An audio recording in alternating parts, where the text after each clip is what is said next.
ஸ்ரீ சிவசங்கரா தேவனே, ஸ்ரீ சிவசங்கரா தேவனே. சங்கரம் சிவசங்கரம். குறிஞ்சி கடவுளாக போற்றப்படும் முருகப்பெருமான் திருமண கோலத்தில் ஆரம்பித்து ஆண்டிக் கோலம் வரை மாறுபட்ட குணபாவங்களுடன் அறுபடை வீடுகளில் அருள்பாலிக்க வேண்டிய காரணம் என்ன?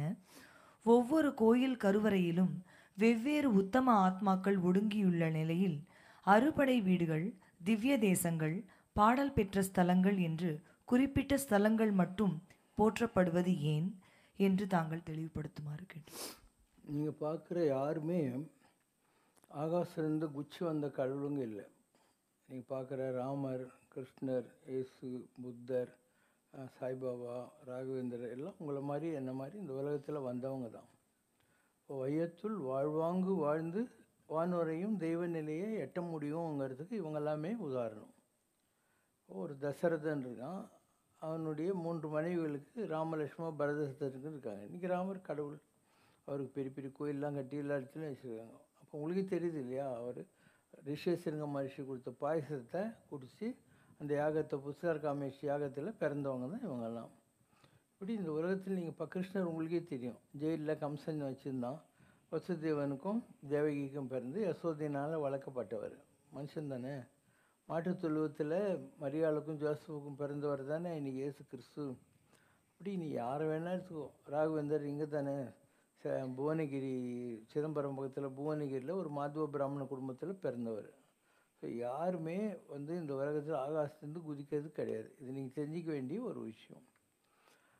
அப்போ இந்த ஆராதாரம் இதெல்லாம் ஏன் சொல்கிறாங்கன்னா, ஒரு அந்த காலத்தில் இந்த பிரிமிட்டிவ் சொசைட்டி இல்லையா, ஒரு படிநிலையில் இருந்த மக்களுக்கு நீ பெரிய பெரிய விஷயங்கள்லாம் சொன்னால் புரியாது அவங்களுக்கு. அதனால் என்ன சொன்னாங்க, 4 முகம் இருந்தால் பிரம்மா அப்படின்னாங்க. என்ன அர்த்தம்? கிழக்கு, மேற்கு, தெற்கு, வடக்கு 4 திசை. ஸோ பூமி, இதுதான் பிரம்ம தத்துவம். அப்புறம் ஆராதாரம் 6 முகம் அப்படின்னாங்க. 6 முகம்னு என்ன? முதுகுத்தண்டில் இருந்து நமக்கு 6 சக்கரம் இருக்குது. அதான் அந்த குண்டலினி எனர்ஜின்னு சொல்கிறது. முருகர் ஆக்சுவலாக பாம்பு. முருகன் நீ நினைக்கிற மாதிரி வேலெல்லாம் பிடிச்சின்னு வள்ளித்தேவனோட குடும்ப நடத்துகிற ஆள் கிடையாது. அவர் நாக சுப்பிரமணியன்னு இந்த உலகத்தில் இருக்கிற எல்லா ஜீவராசிகளுக்குள்ளும் இருக்கக்கூடிய அந்த குண்டலினி எனர்ஜின்றாங்க இல்லையா, அதுதான் 6. 7 மலைன்னா என்ன? முருகருடைய 6. அதுக்கப்புறம் இந்த இடம் இருக்கு இல்லையா, இது 7வது சக்கரம். அதனால தான் வள்ளலார் சொல்வார், 7 திரைக்கு பின்னால் நான் கண்ட அதிசயம் என்னென்று சொல்வேன் அடி, ஜோதி மலை உண்டாச்சுதடி, நான் பெற்ற பேர் சாமி அறிவாரடி அப்படின்னார். அப்போ 7ன்றது என்ன? வெங்கடாஜலபதின்றது 7 மலைன்றதெல்லாம் இந்த இடம். ஸோ இங்கேருந்து ஆகாசத்துக்கு தொடர்பு கிடைக்குது. இதுதான் நம்ம ஆண்டனா. ஸோ நீ ஒரு தவநிலையை அடைஞ்சையானா, இந்த 4வது சக்கரத்தில் முருகர் இருக்கிறார்.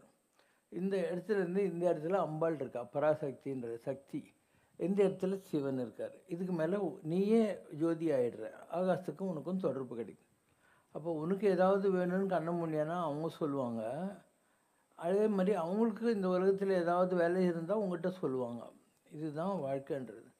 மற்றபடி நீங்கள் கதையில் படிக்கிறீங்க இல்லையா, 1000 நாவுடைய ஆதிசேஷன், ஒரு தலையை வச்சுன்னே ஒழுங்காக இருக்க முடியல, குப்பர்படுத்தா சுலுக்கிக்குது.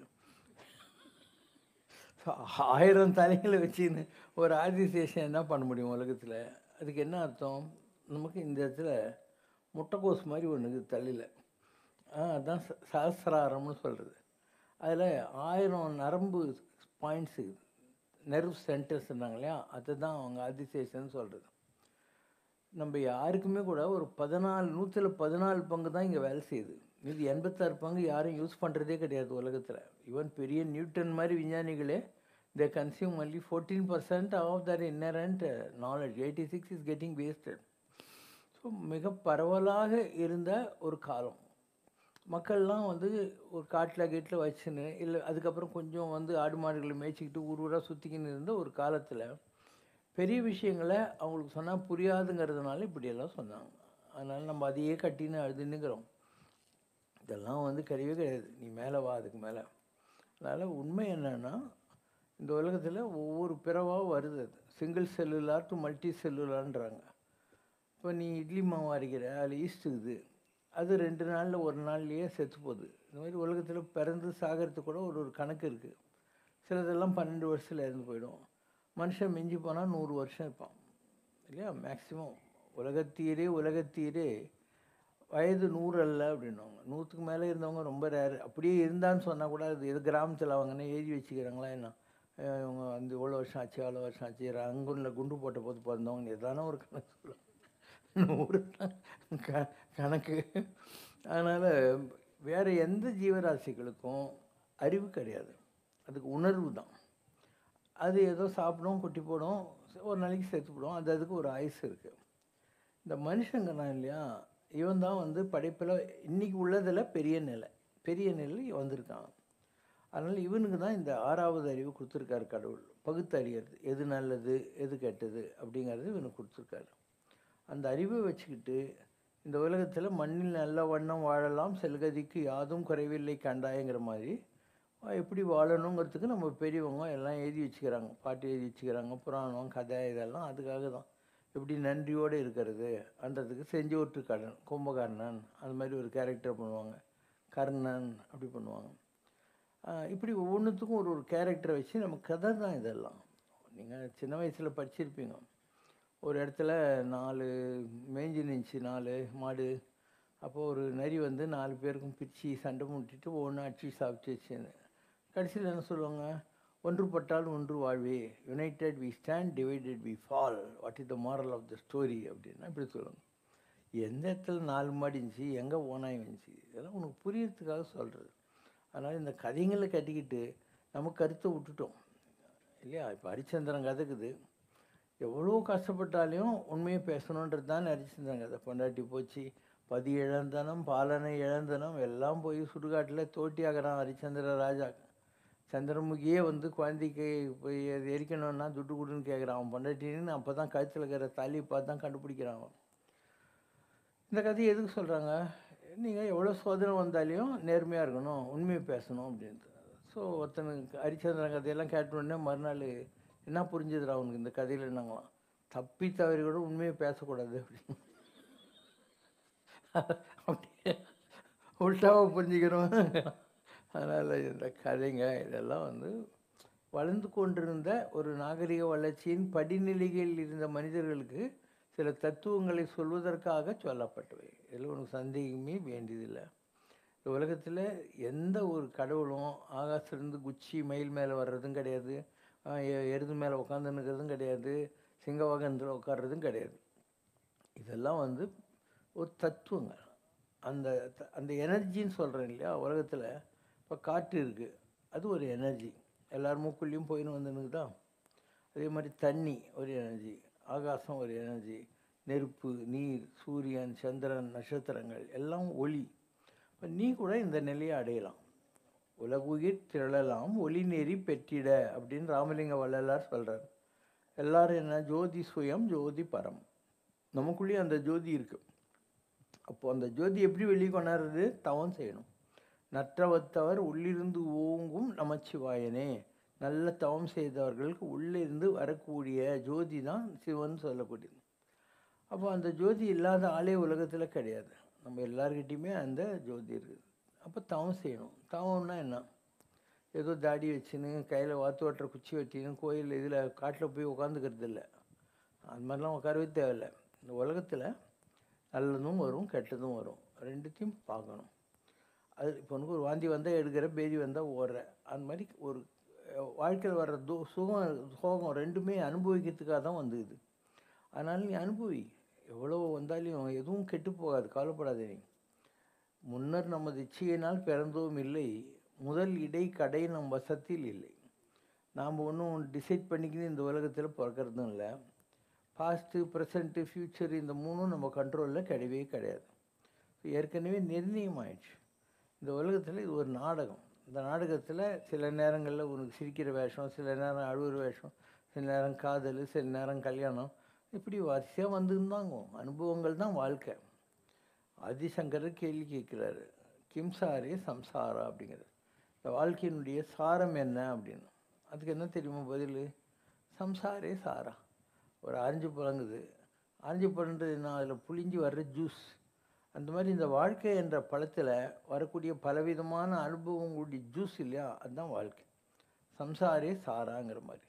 அப்போ உற்ற நோய் நோன்றல்னா சுகம் சோகம், நல்லது கெட்டது, அவமானம் எல்லாத்தையும் அப்படியே அனுபவிக்கிறது. நன்றே வரினும் தீதே விளையினும் நான் அறிவது ஒன்றேயும் இல்லை. நல்லது வரட்டும் கெட்டது வரட்டும், எனக்கு அதை பற்றி ஒன்றும் சம்மந்தம் இல்லை அப்படின்ற ஒரு மனோபாவம், அதுதான் உற்ற நோய் நோன்றல். உயிருக்கு உருகன் செய்யணும்னா முடிஞ்சால் 4 பேருக்கு நல்லது சொல்லு, நல்லது செய், நல்லதை பாரு, நல்லது கேளு. இல்லைன்னா உன்னால் யாருக்கும் உபத்திரம் வராமல் இருந்தால் போதும். நீ உதவி செய்யலைன்னு சொல்லவே இல்லை, செய்யணும்னு சொல்லவே இல்லை. உன்னால் யாருக்கும் தொந்தரவு வராமல் இரு. நல்லது செய்தல் அற்றீராயினும் அல்லது செய்தல் ஓம்புமின். நல்லது பண்ண முடியலன்னு கவலைப்படாத. ஏன்னா அதுக்கு வசதி தேவைப்படும், டைம் தேவைப்படும், அறிவு தேவைப்படும் எல்லாம். அதனால் நல்லது செய்தல் அற்றீராயினும் அல்லது செய்தல் ஓம்புமின். கெட்டது பண்ணாமல் இரு. நல்லாற்றுப்படவும் நெறியும் ஆறும் அதுவே. போகிற வழியே அதான் டைரெக்ஷன், அதான் புண்ணியம் அப்படின்னு அர்த்தம். வாழ்க்கைங்கிறது ரொம்ப சிம்பிளான விஷயம். கடவுளுங்கிறது இந்த உலகத்தில் இருக்கிற நீ நான் எல்லாம் சேர்ந்தது தான் கடவுள். ஒரு கடல் இருக்குது, கடலில் இருக்கிற அலை எங்கேருந்து வருது? கடல்லேருந்து வருது. எங்கே கரையுது? கடலில் கரையுது. இப்போ இந்த அலைங்கள்லாம் சேர்ந்தால் தான் அது கடல். அந்த மாதிரி நான் ஒரு அலை, நீ ஒரு அலை, அதனால தான் நம்மெல்லாம் அலைஞ்சினேக்கிறோம். நம்ம எல்லாரையும் சேர்த்தா எது வருதோ அந்த கடல் தான் கடவுளுங்கிறது. இதை புரிஞ்சுக்கிட்டேன்னா உனக்கு இந்த மித்தெல்லாம் போடும். இந்த கடவுளை கும்பிடலாமா, அந்த கடவுளை கும்பிடலாமா, இதெல்லாம் பழக்கத்தில் நமக்கு சில குல தெய்வம்னு இருக்கும், ஒவ்வொருத்தருக்கும் ஒன்று இருக்கும், அதை கும்பிடலாம், தப்பே இல்லை. ஏன்னா அவங்களும் இந்த உலகத்தில் வந்தவங்க தான். இந்த உலகத்தில் வந்தவங்க தான் ராமர், இயேசு கிருஷ்ணன். அந்த மாதிரி தான் நீங்கள் பார்க்குற எல்லா கடவுளும். சில ஆத்மாக்கள் பாம்பாக வந்திருக்கும். பாம்பை வந்து அந்த இடத்துல ஒரு தெய்வ சக்தியை அச்சீவ் பண்ணியிருக்கும், யாரையும் கடிக்காமல். அப்படி இருந்தாக்கா அதுக்கு இந்த இடத்துல ஒரு நாகரத்னம் வரும். அந்த நாகரத்னத்தை உஞ்சிட்டு நைட்டில் பறந்து காற்று தான் சாப்பிடாது. அந்த மாதிரி ஒரு பாம்பு எந்த இடத்துல இருக்குதோ, ஒடுங்கியிருக்கோ, ஆல்மோஸ்ட் வேப்ப மரம் அந்த மாதிரி இடங்கள்ல இருக்கும். அங்கே நீ போய் கும்பிட்ற போது அதுக்கு ஒரு பவர் இருக்குது இல்லை, அது செஞ்ச தவறத்துக்கு. அந்த மாதிரி இப்போ எங்களை மாரி சாமியாருங்கிட்ட ஏன் போகிறீங்க? அவங்க நிறைய பூஜை பண்ணிக்கிறாங்க, நிறைய தவம் பண்ணிக்கிறாங்க, கோயில் குளம் சுற்றி இருக்காங்க. அதனால் அவங்கக்கிட்ட போகிற போது அந்த பவர் இருக்குது இல்லையா அவங்கக்கிட்ட. இப்போ எனர்ஜி உங்கள் வீட்டில் மொட்டை மாடியில் ஓவர் டேங்க் இருக்குது. அந்த ஓவர் டேங்கில் இருக்கிற தண்ணி தானே உங்கள் குழையில் வருது. அந்த மாதிரி யாரோ சிலர்கிட்ட எனர்ஜி ஜாஸ்திக்குது, சக்தி ஜாஸ்திக்குது. அது காரணம் கீழே மோட்ரு போட்டு எல்லாத்தையும் ஏற்றிக்கிறாங்க, நாங்கள்லாம் மோட்ரு போட்டு மேலே ஏற்றி வச்சுக்கிறோம். அதனால் எங்கள் கிட்டலாம் வரலாம், எனர்ஜி ஃப்ளோஸ்ன்ற மாதிரி ஒத்தாசை பண்ண முடியும். அதுக்காக மகான்கள்கிட்டலாம் வராங்க போகிறாங்க. இது மாதிரி உலகத்தில் ஆன்மீகம் ரொம்ப நல்ல விஷயம். நீங்கள் எதை கும்பிட்டாலையும் அதெல்லாம் தப்பு இல்லை. அவரவர் இறையவர் குறைவிலர் இறையவர். நம்மாழ்வார். யார் எந்த கடவுளை கும்பிட்டாலையும் அதில் எந்த குறையும் இல்லை. அவரவர் தத்தமது அறிவகை சென்று அடைய நின்றனரே, அவரவர் விதி வழி அடைய நின்றனரே. ஒவ்வொருத்தனுக்கும் ஒரு அறிவு இருக்குது. இந்த அறிவு எல்லாம் சேர்ந்தா எதுவோ அதுதான் கடவுள். அதுக்கு பேர் வால் அறிவு. கற்றதனால் ஆய பயன் என்கொள் வாலறிவன் நற்றால் தொழாரேனேன். நம்ம எல்லாருடைய அறிவும் சேர்ந்தது கடவுள், எல்லா அலைகளும் சேர்ந்தது கடல். அந்த மாதிரி நம்மக்கிட்ட இருக்கக்கூடிய அறிவை வச்சுக்கிட்டு இது நல்லது இது கெட்டதுன்னு செஞ்சுக்கிட்டு வயத்தில் வாழ்வாங்க வாழ்ந்தா 4 பேருக்கு நம்ம கூட கடவுள் தான். இப்போ மந்திரன், ராகவேந்தர், சிட்டி பாபா, பரமச்சேரர்லாம் எப்படி கடவுளானாங்க? அவங்களால சில பேருக்கு நல்லது நடந்தது, அதனால் அவங்கள பொறுத்து மாத்திரம் அவங்க கடவுள், அவ்வளோதான். எல்லாரும் கடவுள் ஒன்று. இயேசுநாதர் உலகத்தில் எல்லாருக்கும் கடவுளா? ஒரு 40% 30% தான் அவர் கடவுள். அந்த மாதிரி எல்லாம் நல்லது தான். நீ கூட கடவுளாகலாம், நீயும் கடவுளாகலாம். தானமும் தவமும் தாம் செய்வராயின். நிறைய தானம் பண்ணு. தானன்றது என்ன? எல்லாருக்கும் துட்டு கொடுத்துட்டு நீ பிச்சைக்காரனா சுற்றுறது இல்லை. உங்கள்கிட்ட அறிவு இருக்கா, அதை 4 பேருக்கு ஹெல்ப் பண்ணுறதுக்கு யூஸ் பண்ணு. அந்த மாதிரி தானம்ன்றது உங்கள்கிட்ட இருக்க எக்ஸ்ட்ராவாக இருக்கிற ஏதோ ஒரு விஷயம் இருக்கும். நீ 10 இட்லி தின்னுட்டு வயிற்று வலிக்குதுன்னு சொல்கிறத விட 4 இட்லி உனக்கு போகிறோம், மீது 6 இட்லியே 6 பேருக்கு கொடு. இந்த மாதிரி பகுத்துண்டு பல்லுயிர் ஓம்புதல் நூலோ தொகுத்தவற்றுள் எல்லாம் தலை. பகுத்து உண்டு என்னென்னா கேரிங் அண்ட் ஷேரிங். மற்றவங்களுக்காக கேர் பண்ணுறது, நம்மக்கிட்ட இருக்கிறது ஷேர் பண்ணிக்கிறது. இந்த மாதிரி பண்ணால் எல்லா தர்மத்தை விட அதுதான் பெரிய தர்மம். இப்படி பல விஷயங்கள் நம்ம பெரியவங்க கற்றுக் கொடுத்துருக்காங்க. யார் எந்தெந்த காலகட்டத்தில் மக்களுக்கு நல்லது பண்ணாங்களோ அவங்க எல்லாருமே கடவுள் என்ற நிலையில் இந்த உலகத்தில் படைக்கப்பட்டிருக்கிறார்கள். அவ்வளோதான். அவங்கெல்லாம் வந்து அந்த கடவுள் என்பது ஒரு தன்மை. கடவுள் is a subjectivity experience. Is neither a subject நார் அன் ஆப்ஜெக்ட். சப்ஜெக்டும் கிடையாது, ஆப்ஜெக்டும் கிடையாது. Subjectivity experience. முல்லா நஸ்ருதீன் ஒரு ஆள் இருந்தான். அவனுடைய கழுதை காணாமல் போச்சு. எல்லாரும் தேடுறாங்க, கழுது கிடைக்கவே இல்லை. அவன் என்ன பண்ணான், 2 கையை முன்னால் ஓடினான், 2 கை பின்னாடி. அவனே கழுது மில்லி 4 கால் ஆகிட்டு குடுன்னு ஊழையிட்டுன்னு ஓடினான். கரெக்டாக அந்த கழுதை ஒரு பள்ளத்தில் விழுந்துருந்துச்சு. அங்கே போய் நின்ட்டான். எல்லாரும் இப்படியா முல்லா அவனுக்கு இந்தமாரி அறிவு வந்துச்சுன்னாங்க. அவன் சொன்னான், நான் மனுஷனாக தேடுற போது கழுத புத்தி எனக்கு வராது, நானே கழுதானோடனே கழுத புத்தி எனக்கு வந்துச்சு, அதனால் கழுதை எப்படி யோசிச்சுருக்குன்னு கரெக்டாக கண்டுபிடிச்சேன். அந்த மாதிரி நீ இப்போ மனுஷனாக யோசனை பண்ணிட்டுருக்க, கடவுளாக யோசனை பண்ண ஆரம்பி. அப்போ உனக்கு அந்த கன்செப்ட் என்ன எதுங்கிறது புரியும். இப்போத்துக்கு நீ மனுஷனாக யோசனை பண்ணுற, அதுக்கப்புறம் யோசனை பண்ணு. இதுலேயே மனுஷனாக கூட யோசனை பண்ண முடியாமல் தலையில் இழிந்த மயிரணையர் மாந்தர்தம் நிலையில் இழிந்த கிடையாது. அவன் கண்டிஷன் போடுறான், ஷாம்பு போடுறான், தேங்காய் எண்ணெய் போடுறான், சலூனுக்கு போகிறான், இப்படி வாடுறான் அப்படி வாடுறான், எல்லாம் செய்கிறான். அதே முடி கீழே விழுந்துச்சுன்னா தொடர்பு கையில் தள்ளிடுறான். அதுக்கப்புறம் அதை எடுத்து பொட்டியில் போட்டு ஊதுவத்தியாக காட்டின்னு உட்காந்துக்கிறேன், தலையில் இஞ்சி விடனாலும் சொல்லி. அந்த மாதிரி நீ எப்படி வாழணும்னு தெரிஞ்சு வாழ்ந்தா அவனுக்கு ஒரு ரெஸ்பெக்ட் கிடைக்கும். இல்லைன்னா தலையின் இந்த மயிரணையர் தான். உன் லெவல்லேருந்து நீ இறங்கிட்டேன்னா உன்னை யாரும் மதிக்க மாட்டாங்க. ஸோ வாழ்க்கை என்பது எப்படியெல்லாம் நம்ம பெரியவங்க மூத்தோர் சொல் வார்த்தை அமிர்தம். ஆண்டாள் சொல்கிற மேலே யார் செய்வனகள், நம்மகிட்ட மேலான அறிவு கொண்டிருந்தவர்கள் என்ன சொன்னாங்களோ அதை பிளைண்டாக ஃபாலோ பண்ணலான்னு. அதனால் குலதெய்வத்தை நம்பலாம், பித்ரு தேவதை நம்பலாம். அவங்க வீட்டில் இறந்து போன பெரியவங்க இருக்காங்க இல்லையா, அவங்களெல்லாம் கும்பிடலாம், தப்பே இல்லை. அவங்கெல்லாம் இறந்து போய் மேலே இருக்கிறாங்க, பித்ருலோகம்னு பேர். திருப்பியும் அவங்களும் பூமியில் பறப்பாங்க. அவங்களுக்கு தெரியும் நீங்களாம் என்ன பண்ணிட்டு இருக்கிறீங்க, உங்களுக்கு என்ன பிரச்சனைன்றதெல்லாம் அவங்களுக்கு தெரியும். அந்த உலகத்தில் யாராவது எங்களை மாரி இருப்பாங்கல்ல பெரியவங்க, அவங்ககிட்ட போய் சொல்லுவாங்க, என் பேத்தி குழந்தை இல்லை, என் பையன் உடம்பு சரியில்லை, பண்ணலாம் கஷ்டப்படுறான்னா அங்கே போய் சொல்லுவாங்க அவங்க. அதனால் நீ இந்த அமாவாசைக்கு ஏதோ தர்ப்பணம் பண்ணுறது இல்லை படையல் போடுறது எல்லாமே நல்லது தான். பெரியவங்க சொன்னது பிளைண்டாக ஃபாலோ பண்ணால் போகிறோம். ஸோ குலதெய்வம் உண்மை, உங்கள் செத்து போன பெரியவங்க நீத்தார் சொல் வார்த்தை அமிர்தன்ற மாதிரி அவங்கெல்லாம் நீத்தார்கள். அவங்க இந்த உலகத்திலேருந்து உங்களுக்கு நல்லது பண்ணுறாங்க.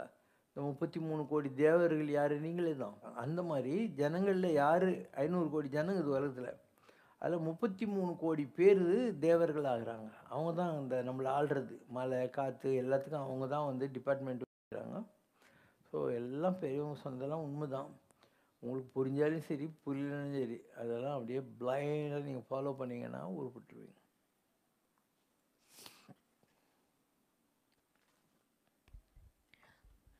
இந்த உலகத்தில் சொந்தம் என்று உனக்கு யாரும் இல்லை, கடவுள் ஒருவனே உனக்கு நிரந்தர சொந்தம் என்று தங்களுடைய சமீபத்திய அருளுரை ஒன்றில் தெரிவித்திருக்கிறீர்கள். சொந்தம் என்ற ரீதியில் கடவுளை அணுகினால் அது கூட கடவுள் மீது நமக்கு ஒரு அட்டாச்மெண்ட்டை உருவாக்கத்தானே செய்யும்.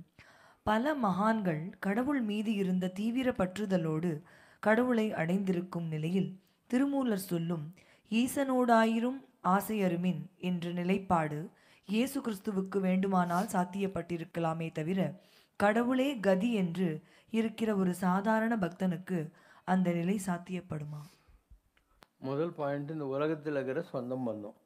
உன்னால் அவங்களுக்கு ஒரு காரியம் ஆகுதுன்னா உங்கள்கிட்ட அன்பாக இருப்பாங்க. உன்னால் அவங்களுக்கு எதுவும் யூஸ் இல்லைன்னு சொன்னாக்கா உங்கள்கிட்ட அன்பாக இருக்க மாட்டாங்க. இந்த உலகத்தில் ஒருத்தருப்பா சிரிக்கிறதுக்கு கூட காரியவாதங்குது. நமக்கு இவங்கக்கிட்ட நல்லா இருந்ததுன்னா என்ன கிடைக்கும்ன்ற ஒரு காரியம் அது.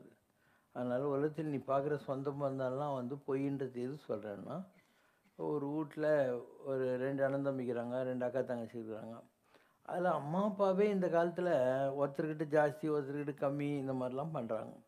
ஆனால் அது கலியுகத்தில் நேர்மை தர்மமெல்லாம் குறைஞ்சிக்கிட்டே வரும்.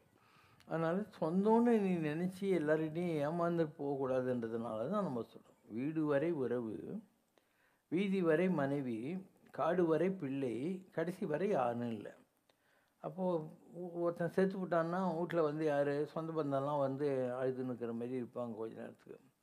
வீடு வரை உறவு, தெரு வரைக்கும் தான் பொண்டாட்டி வந்து கும்பிட்டுன்னு உட்காந்து வீட்டுக்காரன்னு தூக்கி போகிறாங்களேன்ட்டு. காடு வரை பிள்ளை, கொல்லி வைக்கிறதுக்கு பிள்ளை காடு வரைக்கும் வருவான், இல்லை புதைக்கிறதுக்கு வந்தால் வருவான், கடைசி வரைக்கும் யாரும் வரப்போகிறதில்ல. காதற்ற ஊசியும் வாராது காணும் கடைவழிக்கே, காது கொஞ்சம் கொஞ்சம் ஊசி கூட நீ போகிற போது உன் கூட வரப்போகிறதில்ல. இதான் வந்து நம்முடைய பட்டினத்தார் சொன்னது. அலெக்சாண்டர்னு ராஜா இருந்தான். மாஞ்சி மாஞ்சி நாடெல்லாம் பிடிச்சான். அவன் மந்திரியை கூப்பிட்டு சொன்னான், நான் செத்து போகிற போது சவ பொட்டி அடிப்பாங்கல்ல, அதில் 2 ஓட்டை போடுங்க. எதுக்குன்னா, என் 2 கை இப்படி வச்சு என்னை தூக்கின்னு போங்க படை கட்டி. இப்போ என் கை பார்க்குறவங்களுக்கு புரியும். ஆனானப்பட்ட அலெக்சாண்டர் த கிரேட்டு கூட போகிற போது வெறுங்கையோடு தான் போனேன், எதையும் எடுத்துன்னு போகலன்னு எல்லாம் தெரிஞ்சுக்கணும் என்னை பார்த்து அப்படின்னு சொன்னான். இதான் நிஜம் கூட. நானும் நீயும் யாரையும் எடுத்துன்னு போக போகிறதில்ல. யாரோ ஒருத்தருடைய வீட்டில் அப்பங்காரன் ஒரு மோதிரம் போட்டுன்னு இருந்திருப்பான். அவனை எரிக்கிறான் புதைக்கிறான். இப்போ என்ன பண்ணுவாங்க, எங்கள் அப்பா ஞாபகமாக கட்டணும்னு நைஸாக கட்டிடுவாங்க மோதத்தை. மைனருக்கு மோதத்தோடு போனவனுக்கு என்ன நஷ்டம். அதே அம்மா கட்டுற தாலி ஒரு அரசவரும் கண்ணுக்கு தெரியும், ஒரு மஞ்சள் கும்பல் கட்டி அதை பூஜையில் வச்சுக்கிறோம். இந்த உலகத்தில் யாரும் எதையும் விடுறதே இல்லை. நீ கண்டுக்கவே இந்த பழைய டூத் ப்ரஷ் இல்லை, அதை கூட எடுத்தாலும் பல்லே இருக்காது. அந்த டூத் ப்ரஷ் எடுத்து சீப்பு கழுவுறதுக்குன்னு வச்சுக்குவாங்க. ஹஸ்பண்டுடைய பழைய வேஷ்டின்னு தான் வீடு துடைக்கிறதுக்குன்னு வச்சுக்குவாங்க. உலகத்திலேயே எதையுமே தூக்கி போடாத ஒரு ஆளுகிறான்னா இந்தியாக்காரன் தான். எதையும் தூக்கி போட மாட்டான். நிறைய பேர் இந்த வீடு மாற்றுற போது போய் பாரு, ஒரு வண்டி லாரியில் சரக்கெல்லாம் எடுத்துன்னு போவான். பழைய முறம், தொடப்பம், உடஞ்ச பக்கெட்டு எல்லாத்தையும் அதுக்கு ஒரு வாடகை கொடுத்து தூக்கின்னு போகிறான். எதுக்கு இதெல்லாம் சொல்லி பார்க்கலாம். அதனால் இந்த ஜனங்களால் எதையுமே விட முடியாது. வேண்டின் உண்டாக துறக்க திருவள்ளுவர். துறந்த பின் யாண்டும் இடும்பையில். உனக்கு சந்தோஷம் வேணும்னா விட்டு தள்ளு. யாதனின் யாதனை நீங்கி யான் இடும்பை நோதன அதனின் அதனின் இளன். எல்லாத்தையும் யார் விட்டானோ அவனுக்கு எந்த கஷ்டமும் இருக்கவே இருக்காது. அதனால் இந்த உலகத்தில் நீ பார்க்குற எல்லா சொந்தமும் பொய். அது உனக்கு நம்பிக்கை வர்றதுக்கு நாளாகும். நீ அந்த மாதிரி அனுபவம் வரணும். எல்லாம் இப்போ கிங்லியர்னு ஒருத்தந்தான். அவனுக்கு 3 பொண்ணுங்க. 3 பேரையும் கட்டி என்கிட்ட தானே பாசமாக இருப்பீங்க அப்படின்னா. அதில் 2 பொண்ணுங்க, ஆமாம் நான் உங்களை மேலே நாங்கள் உயிரை வச்சுக்கிறோம். 3வது பொண்ணு கார்டிலியாவை கூப்பிட்டு கேட்டாங்க. அவங்க சொன்னாங்களாம், அன்பாக இருப்பேன், ஆனால் எனக்கு ஹஸ்பண்டு பிள்ளைக்குட்டிங்க வந்தால் அவங்கக்கிட்டையும் அன்பாக இருப்பேன். இவனுக்கு அந்தமாரி சொன்னால் பிடிக்கல. அதனால் எல்லாம் நான் சொத்தையும் 2 பொண்ணுங்களை எழுதி வச்சுட்டான். இவளை அம்போன்னு விட்டான். கடைசி காலத்தில் அந்த 2 பேரும் கட்டி விட்டாங்க. இவ தான் அவனுக்கு கஞ்சி வாத்தான். அதுதான் கிங்லியர் கதை. அதனால் இந்த உலகத்தில் உங்ககிட்டேருந்து என்ன கிடைக்குங்கிறத வச்சு தான் எல்லோரும் உங்ககிட்ட அன்பாகிறது, விருப்பம் காட்டுறது, இதெல்லாம் யாரும் நிஜம்லாம் கிடையாது. இது நீ நல்லா தெரிஞ்சுக்கணும். அதனால் அடுத்தது என்ன, ஈசனோட ஆயினும் ஆசை. இப்போ எல்லாத்து மேலேயும் ஆசையை விட்டாச்சு. உங்கள்கிட்ட நான் வந்து ஒரு 1,00,000 கொடுக்குறேன்னு வை. 1,00,000 ரூபாவை நீ ஒரு ரூபா தூக்கின்னு போனால் அவன் நிறைய கட்டு. 10 ரூபா மாற்றினா சின்ன கட்டு. 100 ரூபாவை மாற்றினாக்கா இன்னும் சின்னது. அப்போ அந்த 1,00,000 ரூபா கலகலகலான்னு இருந்தது இல்லையா, அதெல்லாம் மாதிரி ஒரு பேப்பரில் இருக்கும்.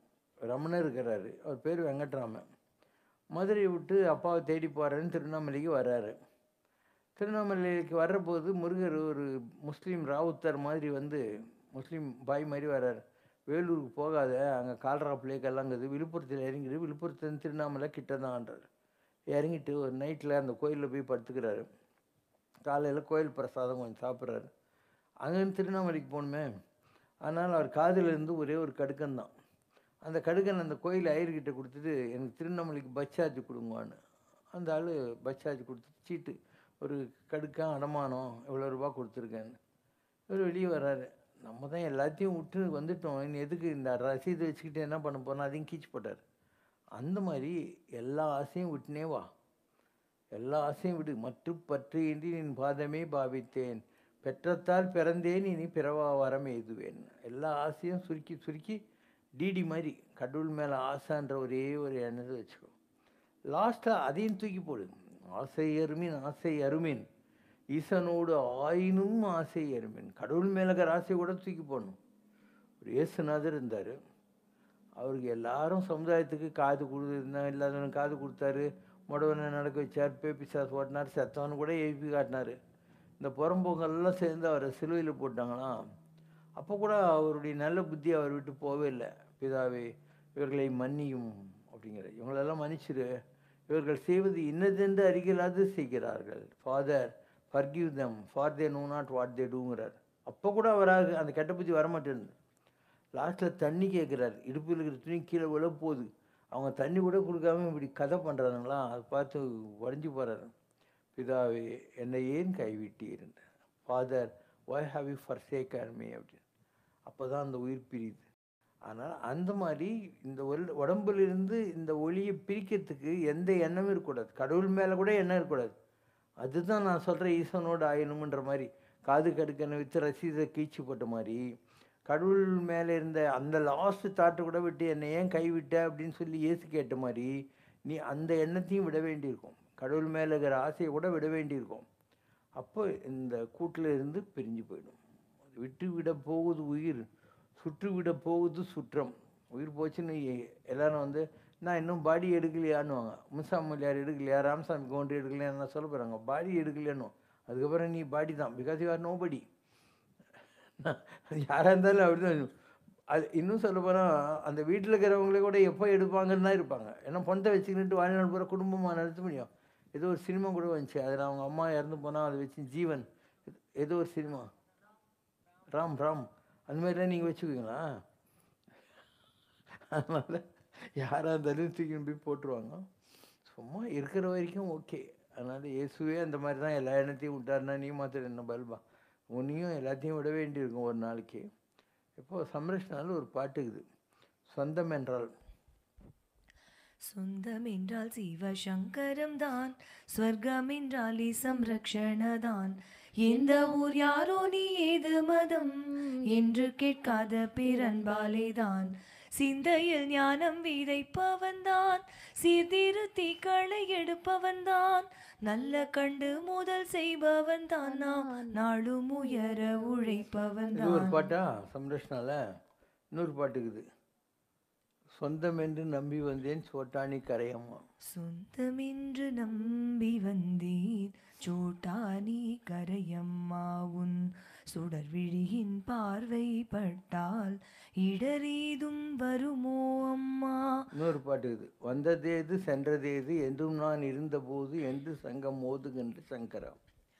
வந்ததேது சென்றதேது என்றும் நான் இருந்த போது என்று சங்கம் ஊதுகின்ற சங்கரா. இதெல்லாம் உங்களுக்கு தெரியுமா? அந்த மீது ஆதி ஏது பந்தமேது என்ற போதும் எங்கள் சொந்தம் அல்லவோ நீ சங்கரா.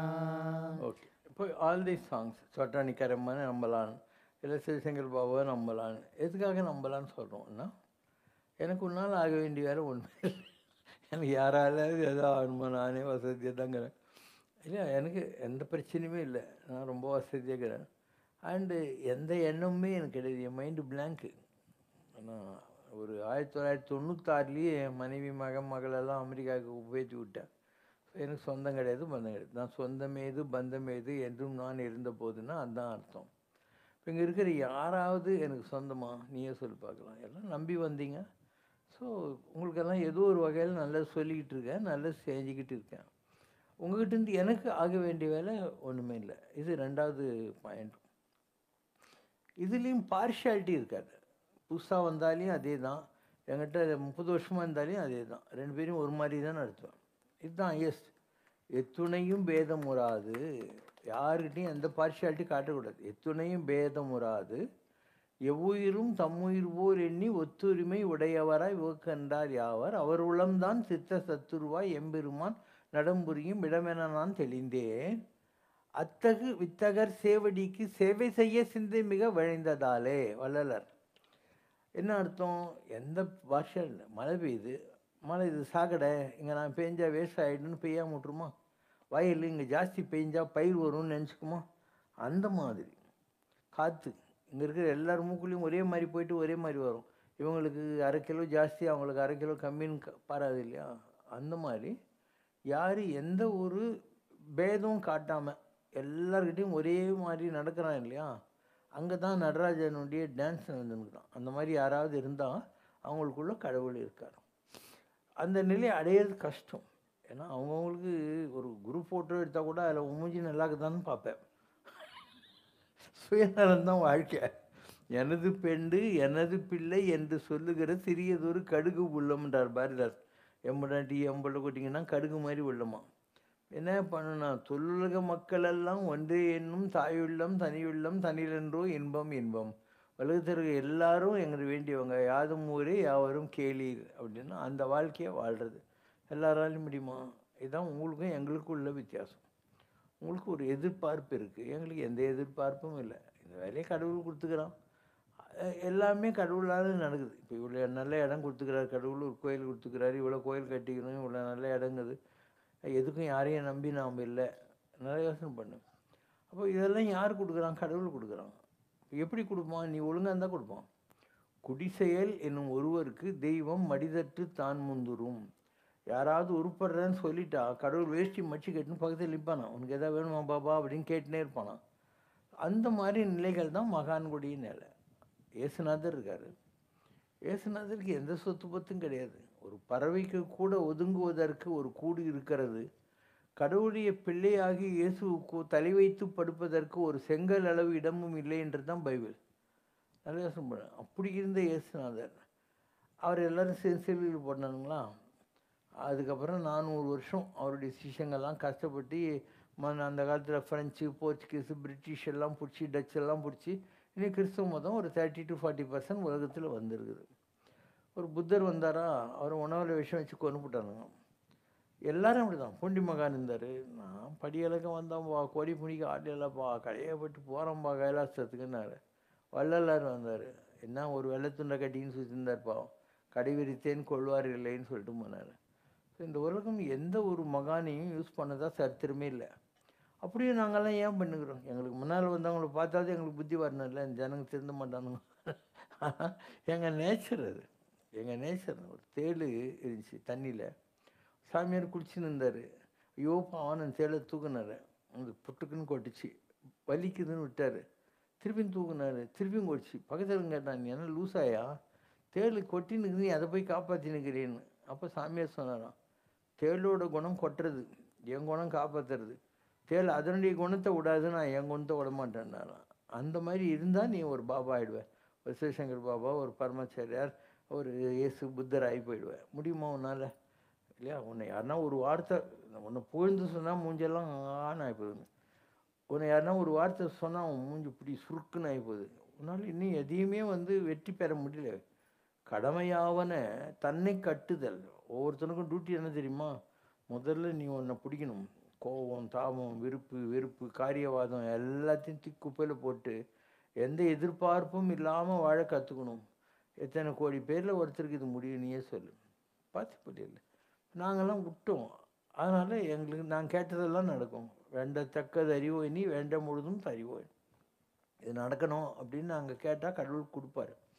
எண்ணியாங்கு எய்தலால் எது கேட்குறோமோ அந்த மாதிரி எண்ணியாங்கு எய்தலால் தவம் யாண்டும் உயரப்படும்.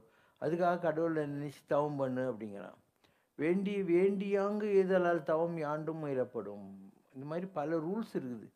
அந்த தவத்தில் சக்ஸஸ் ஆகிட்டா நீ கூட ஒரு சிட்டி பாபா, சிவசங்கர் பாபா, சத்ய சாய் பாபா, சாக்ரட்டிஸு, இயேசுநாதர், புத்தர், பரமாச்சாரியார், ராகவேந்திரர் எல்லாம். அந்த மாதிரி முடியலன்னா நீ மனுஷன்தான். உனக்கு உன் வரைக்கும் நீ ஏதோ பார்த்துட்டு ஒரு நாளைக்கு சாப்பிட்டு செத்து போகிற, அவ்வளோதான். இது வையத்துள் வாழ்வாங்கு வாழ்தல்ன்றது. எப்படி வாழணும்னு தெரிஞ்சுக்கிட்டு ஒரு வேல்யூ பேஸ்டு லிவிங் அதை பண்ண முடிஞ்சால் நீ மகன் இல்லை, உனக்கு கொம்பு மலிச்சு மகான் ஆகி போயிடுவேன். மகன் நீ எங்க கூட கடவுளுக்கு பிள்ளைங்க தான், கொம்பு அழிக்கணும், அப்போ மகான் ஆகி போயிடுவேன். இப்போ நாங்கள்லாம் அந்த மாதிரி ஆகிட்டோம். அதனால் நீ மூஞ்சில் காரி துப்புனா கூட எனக்கு வருத்தமே கிடையாது. திருவர் சாமி இருந்தார், பிறப்பில் வண்ணா. அவர் அங்கே அசோக் பில்லர்கிட்ட நடராஜன் ஒரு சூப்பரண்டிங் இன்ஜினியர் வீட்டில் இருந்தார். நான் அது எனக்கு கூட்டின்னு போனார், சிவகுமார்னு ஒரு ஐஏஎஸ் ஆஃபீஸர். அப்போ சிவகுமார் நான் மௌனம்னு சொல்லி பேப்பரில் எழுதி வச்சுன்னு இருந்தார். அப்போ என்ன பண்ணுறாரு இவர்? நான் சொன்னேன் அவர் மௌனம் சாமி அப்படின்னு. இதுக்கு பேராக மௌனம்? மௌனன்றது பேப்பரில் ஒரு வார்த்தையில் சொல்ல வேண்டியது 3 வார்த்தையில் எழுதினுக்கிறதா? அது கிடையாது மௌனன்றது. மௌனன்றது எதிராளி நம்ம மூஞ்சில் காரி துப்புனா கூட நம்ம கோபம் வரக்கூடாது, அதுதான் மௌனம். மௌனம் என்பது ஞான வரம்பு அப்படின்ற ஒரு டெஃபினிஷன் கொடுத்தாரு. எவ்வளோ பெரிய நிலைப்பார். அப்போ யார் என்னை திட்டினாலையும் நான் இப்படி தான் இருப்பேன், நீ என்னை புகழ்ந்தாலையும் நான் இப்படி தான் இருப்பேன், நீ என்னை நல்லவன்னு சொல்லி நான் இப்படி தான் இருப்பேன், என்னை கெட்டவன்னு சொல்லி நான் இப்படி தான் இருப்பேன். ஏன் குணம் இது? அந்த மாதிரி நீ ஆகணும். மற்றவங்களை வச்சு நீ ரெசிப்ரிகேட் பண்ணக்கூடாது. ஒவ்வொரு ஆளுக்கு ஏற்ற மாதிரி நீ ஒன்றை மாற்றிக்கூடாது. உனக்குன்னு ஒரு standard approach, value based living இருந்தாக்கா நீ கூட மகான் ஆகிடுவேன். எல்லாராலையும் அது முடியறது இல்லை. ஏன்னா ஜனங்களுக்கு எமோஷனல் டிஸ்டர்பன்சஸ் இருக்குது. அப்பப்போ இந்த புத்தி வேறு குழப்பின்னே இருக்கும். இது ரைட்டு ராங்குன்ற மாதிரி ரேஷ்னல் மைண்டுன்னுவாங்க. ஸோ ரேஷ்னலும் வேணாம், எமோஷ்னலும் வேணாம். நெய்தர் ரேஷ்னல் நார் எமோஷ்னல். அந்த நிலைகளை உங்களால் வாழ்க்கையில் ரீச் பண்ண முடிஞ்சால் நீ கூட எல்லாம் சாதிக்கலாம். அதுக்கப்புறம் ஒன்றும் பண்ணுறதில்ல. இப்போ சூரியன் அங்குகிறாரு, இங்கே ஒரு பேப்பர் இருக்குது உங்கள்கிட்ட. சூரியன் நேராக பேப்பர் பிடிச்சா ஏதாவது ஏறி அது நடுவில் லென்ஸ் வைக்கணும். அந்த சூரியனுடைய கிரகணங்கள் அந்த லென்ஸ் வழியாக குழிஞ்சி இந்த பேப்பர் பற்றி அஞ்சு ஒரு ஓட்டை வந்து இதை சுற்றி கற்பாக கூட ஆகி போயிடும். அந்த மாதிரி எண்ணங்களை யார் குவிக்கிறானோ அவங்களால இந்த உலகத்தை பற்ற வைக்க முடியும். எண்ணங்களை குவிக்கணும். உங்களால் முடியறதில்லை இல்லையா? இதுதான் உங்களுக்கும் எங்களுக்கும் உள்ள வித்தியாசம். இந்த நிலையை நீ அடைஞ்சால் நீ நினச்சதெல்லாம் கூட நடக்கும். என்ன நினைக்கிறோம் எல்லாம் நடக்கும். ரொம்ப கஷ்டம் ஆனால் அந்த நிலைகளை தொடருது. Next question.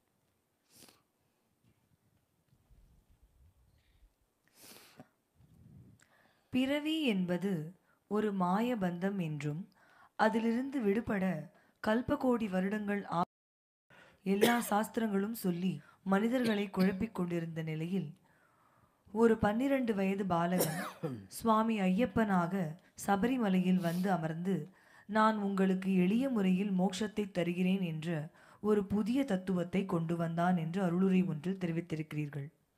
அப்படியானால் வள்ளலார் சொன்னது மாதிரி நமது வேதங்களும் சாஸ்திரங்களும் நமது மக்களுக்கு சரியான உண்மையை சொல்லவில்லை என்று நாம் எடுத்துக்கொள்ளலாமா?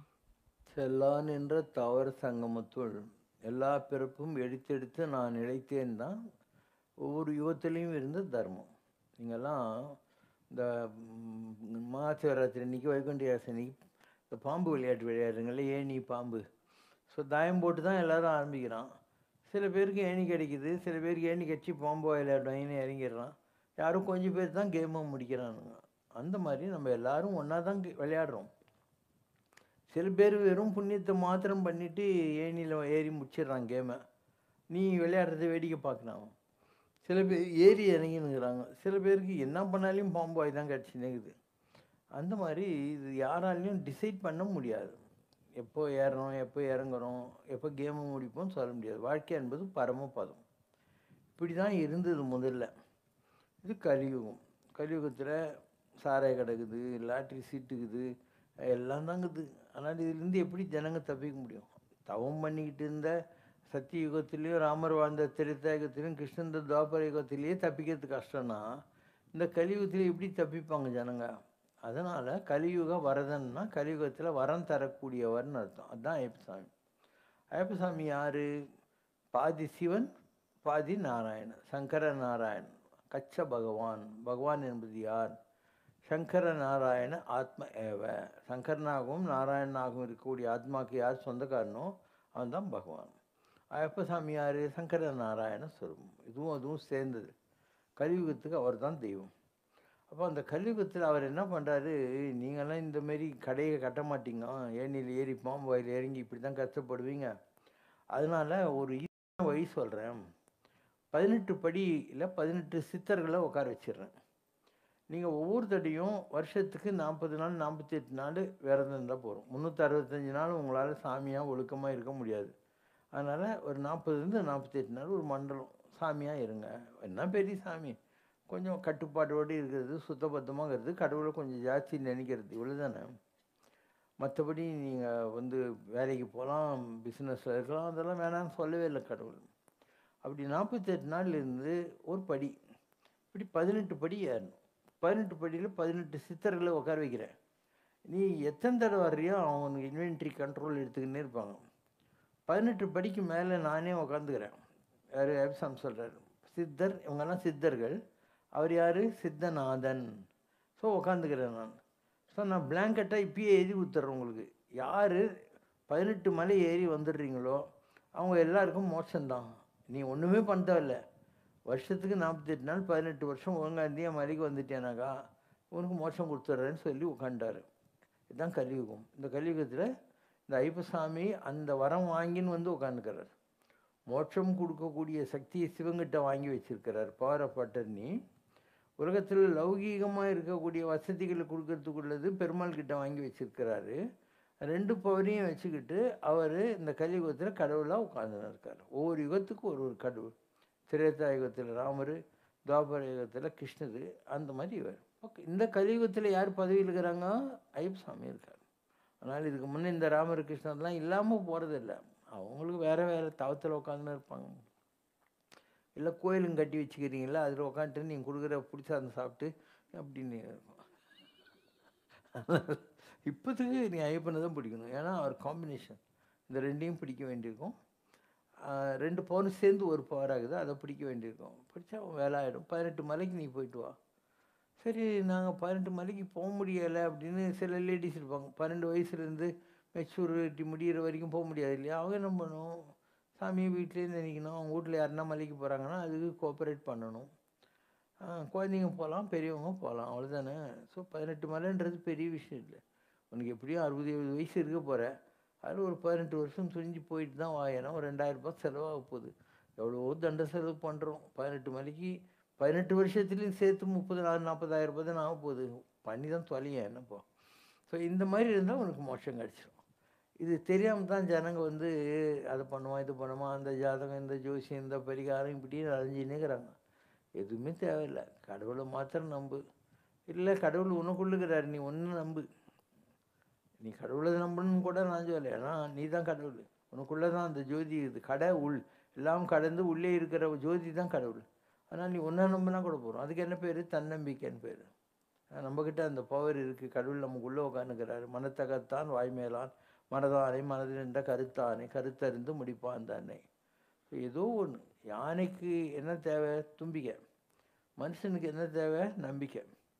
ஸோ யானைக்கு தேவை தும்பிக்கை, மனுஷனுக்கு தேவை நம்பிக்கை. அந்த நம்பிக்கை நீ உன் மேலே வை, இல்லை கடவுள் மேலே வை, இல்லை ஒரு கல் மேலே வை, ஒரு காய்த்து மேலே வை, எது மேலே வேணா வை.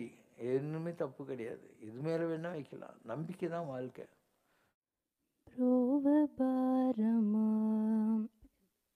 ரகுராமா ப்ரோவபாரமா ரகுராமா ப்ரோவபாரமா ரகுராமா